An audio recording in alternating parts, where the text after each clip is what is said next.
He qualified 11th, moved into the top 10, and then everything fell apart. One poor action sent cars flying, sparked a torrent of criticism, and astonished spectators. Was that a rookie mistake, or evidence that he does not belong in professional racing? This is how Cleetus McFarland's ARCA race became the most talked about event of the season.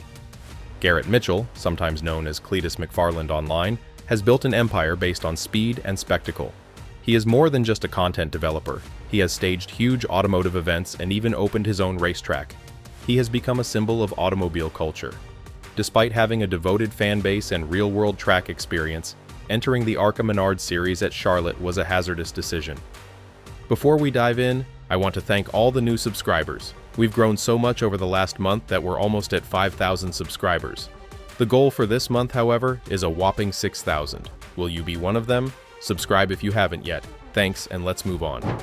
This was not his first ARCA start, but it was his first time on a 1.5-mile intermediate oval, which was vastly different from the super speedways he had previously tried. On May 23, 2025, McFarland came at Charlotte Motor Speedway for the 5th race of the season, fully aware that the stakes were high and all eyes were on him. Despite being new to this level of competition, McFarland came prepared. He qualified 11th in a field of veteran drivers and future NASCAR contenders. As the race began, he quickly moved into the top 10 and settled into a consistent rhythm. Then came the first warning. Most teams headed to the pits to get new tires, but McFarland and his crew took a chance. They remained outside. It was a hazardous move intended to gain track position, and it worked. McFarland sat in the front row next to Grant Enfinger, a veteran with decades of experience. McFarland's unfamiliarity with an intermediate oval became clear when the green flag was dropped. He spun his tires just enough on the restart to halt momentum and create a ripple effect down the outside line. In an attempt to avoid contact, William Sawalek bumped McFarland in the rear and pushed him into Isabella Robusto. Robusto's automobile collided with a wall. The chain reaction didn't stop there. The crash involved over 10 vehicles, including both senior racers and rookies, whose races ended in a mass of twisted metal and disappointment. Everything came from a single restart error. Fans and critics erupted. Social media erupted with opposing viewpoints. Was Cleetus in over his head? Should influencers race at this level? Some praised his boldness and determination. Others questioned the propriety of including YouTubers on professional circuits. Drivers like Isabella Robusto were understandably irritated. She was on a good run before the accident. Many questioned the idea to place McFarland on out-of-date tires, especially given his lack of experience. However, even though emotions were high, McFarland's response would have an impact on the story in the future.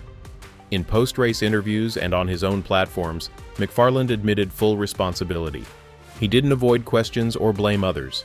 Instead, he admitted his mistake, acknowledged the challenges of shifting to intermediate tracks, and thanked his crew and supporters for sticking with him. "I want to start out by apologizing to the team that I took out," McFarland told Fox Sports 1 after the race. "I think it was several cars. I just feel terrible. Every time I go racing, I don't want to get taken out. I felt it. It sucks. I made a complete rookie maneuver on the restart. I zigged and then I zagged, and then she was blowing my door off, and on the zag, I hit her and put her in the wall. I feel terrible about it." He added that racing in Charlotte was 100 times more difficult than competing at super speedways like Daytona or Talladega, and that he felt humbled on that restart. Even critics admired their humility and transparency. In an era when few public officials accept responsibility, McFarland's honest apology indicated that he was not simply seeking power. He was determined to win his spot on the racecourse. Despite the uproar, McFarland refused to resign. His car had sustained damage. His chances of making the podium were gone, but he kept going. He clawed his way forward, lap after lap. He finished 8th in the race, which was his best ARCA performance yet. It wasn't a win. It wasn't even a clear run. However, it was gritty and determined, demonstrating to fans and fellow drivers that Cleetus McFarland was not just there for the camera, he was there to race. While the incident made headlines, another driver, Austin Green, had his own thoughts. In only his second ARCA outing, he led 52 laps and won his first race. Green, driving the number 82 for Pinnacle Racing Group, held off heavyweights such as Grant Enfinger and LeVar Scott to claim victory. This performance added another layer to the night, with new talent emerging, seasoned names showcasing consistency, and the ARCA field proving to be one of the most competitive developing series in motorsports. McFarland's ARCA victory reignited the debate over whether influencers and online personalities should be allowed to compete in professional motorsports series. Some argue it brings new viewpoints, new fans, and more revenue.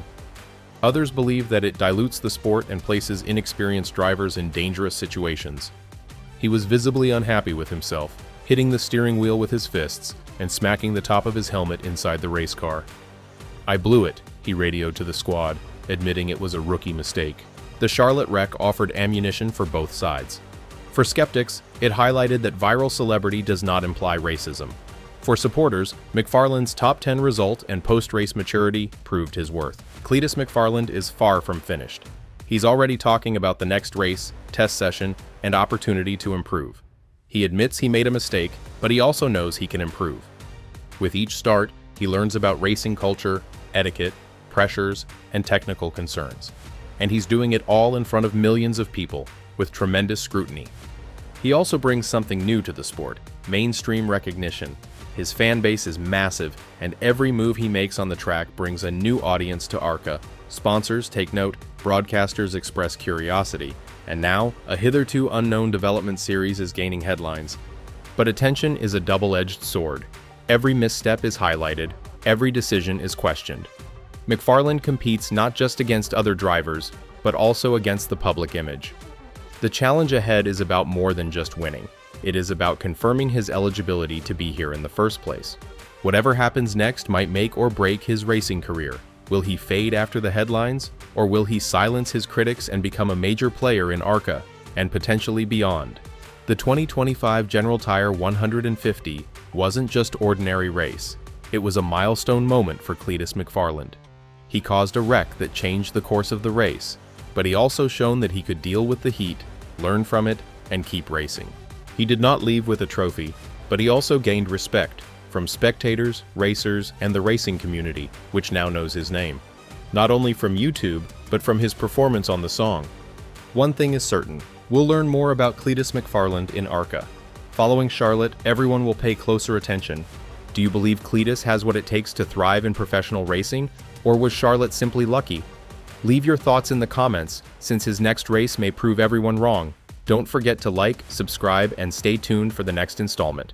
What happens next could shape Cletus McFarland's whole motorsports career. After Charlotte, it's evident that he's more than just a YouTuber dabbling in racing. He's a true competitor with real pressure, repercussions, and opportunities. The wreck was undeniably devastating.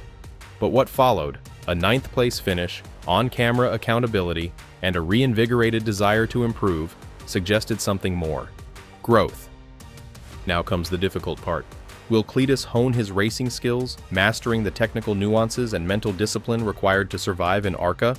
Or will the world's glare, scrutiny, and sheer pace be too much for his determined spirit? With more starts and bigger circuits ahead, every decision, from tire strategy to restarts, will be scrutinized. Behind the scenes, the pieces are coming together. He is gaining seat time, developing relationships, bringing fresh views to the sport. And whether fans love him or dispute his place, they're paying attention, which is more than can be said for most ARCA rookies. The upcoming race will not be solely about lap times. This will be a litmus test. Has Cletus learned from Charlotte? Can he move from controversy to consistency? The answer might not come in a single finish or viral moment. It will happen slowly, lap after lap, race by race, until even his sharpest critics recognize it. The guy who blew the restart may just become the guy who belongs. One thing is certain, the Cletus McFarland narrative in ARCA is not over. It's only warming up.